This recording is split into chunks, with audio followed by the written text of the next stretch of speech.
de cette année 2015? Alors, l'année 2015, c'est beaucoup de tristesse par rapport à ce qu'on a vécu. Donc, ça commence par des attentats, ça termine par des attentats. Donc, malheureusement, je ne peux pas parler d'autre chose. Et pour moi, 2015 rime avec tristesse. Bien, comme beaucoup de gens, je pense que c'était une année très difficile avec beaucoup de guerres et puis les attentats, les morts. Donc, une année un peu triste. Je tiendrai, moi personnellement, pour mon côté fan, la sortie de Star Wars, parce que c'est toute mon enfance. Après, niveau actualité, comme tout le monde, tout ce qui était les attentats à Paris, surtout que mon frère était dans un petit théâtre juste à côté du Bataclan, donc voilà, j'ai eu très très peur. Donc voilà, forcément, ça c'est un événement marquant. Ça rejoint aussi ceux de Charlie Hebdo qui ont beaucoup touché la France.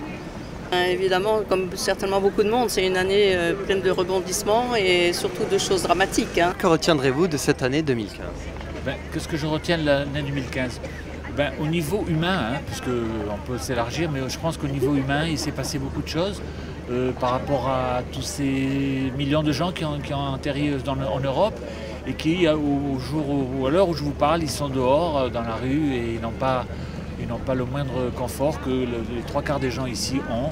Donc ce que je retiens, c'est que vraiment on soit beaucoup plus en relation d'amour avec ces gens-là.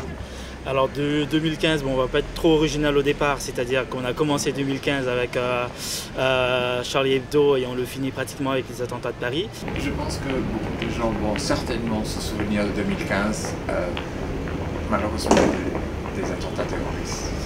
Il y a des gens qui ont perdu des membres de la famille, des amis, et ça restera certainement une année marquée au début de l'année par Je suis Charlie et récemment encore à Paris. Je pense que le côté positif, c'est que ça rassemblait les gens. Il y a peut-être un peu plus de solidarité, il y a un peu plus de gentillesse, il y a un peu plus de compassion. C'est dommage pour ceux qui ont perdu leur famille et leurs amis, c'est tout.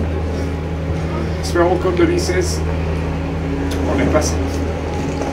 Ça a l'air de se construire. Moi, je suis optimiste pour l'avenir. Les derniers événements qui se sont passés me semblent propices pour.